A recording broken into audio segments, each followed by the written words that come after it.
ఈ రంజాన్ మంత్ వచ్చిందంటే చాలు డైలీ ఏదో ఒకటి మసీద్కి పంపిస్తే చాలా మంచిది. అన్నాలు పెట్టేవాళ్ళు అన్నాలు పెడతారు, ఏదైనా ఇచ్చి పంపించేవాళ్ళు ఇచ్చి పంపిస్తారు. ఇఫ్తియార్ కోసము ఎవరు సోమత కలిగిన వాళ్ళు అది ఇచ్చి పంపిస్తారు. నేనైతే పాయసం చేస్తున్నా ఇవాళ. ఇక్కడ వచ్చేసి ఫ్రైడే కాబట్టి పాయసం చేస్తున్నా, స్వీట్ ఇస్తే మంచిది అని చెప్పేసి. దానికోసం కావాల్సినవన్నీ రెడీగా అయితే పెట్టేశాను. పాలు కూడా కాగిపోతున్నాయి. ఇది చాలా ఈజీ ప్రాసెస్. ఇదైతే ఫుల్ వీడియో పెట్టాను, చూడండి మీరు కూడా.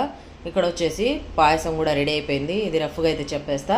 ఫస్ట్ ఒక కడాయి పెట్టేసి నెయ్యి వేసుకొని దాంట్లో జీడిపప్పు, బాదం పప్పు, మనం వేసుకునే అన్ని సేమియాలు ఫ్రై చేసేసుకోవాలి. అదే ప్యాన్లో పాలు అయితే వేసేయాలి. పాలు బాగా మరిగేటప్పుడు మనం ఫ్రై చేసుకున్న సేమియా వేసేయాలి. సేమియా కొద్దిగా ఉడకంగానే పంచదార వేయాలి. పంచదార తర్వాత లాస్ట్లో యాలక్కాయ పొడి, మనం పైన ఇంగ్రీడియంట్స్ వేసేయాలి. అదే జీడిపప్పు, బాదం పప్పు. పాయసం అయితే రెడీ అయిపోతుంది. అంతేనండి, ఎంతో టేస్టీగా ఉంటుంది. సేమియా అయితే ఒకసారి ట్రై చేయండి. దీనికే సేమియా అంటారు, షీర్ కుర్మా అంటారు, ఇన్ని పేర్లు పెట్టి పిలుస్తారు. ఓకేనా? ఈ వీడియో నచ్చితే లైక్ చేయండి, షేర్ చేయండి, సబ్స్క్రైబ్.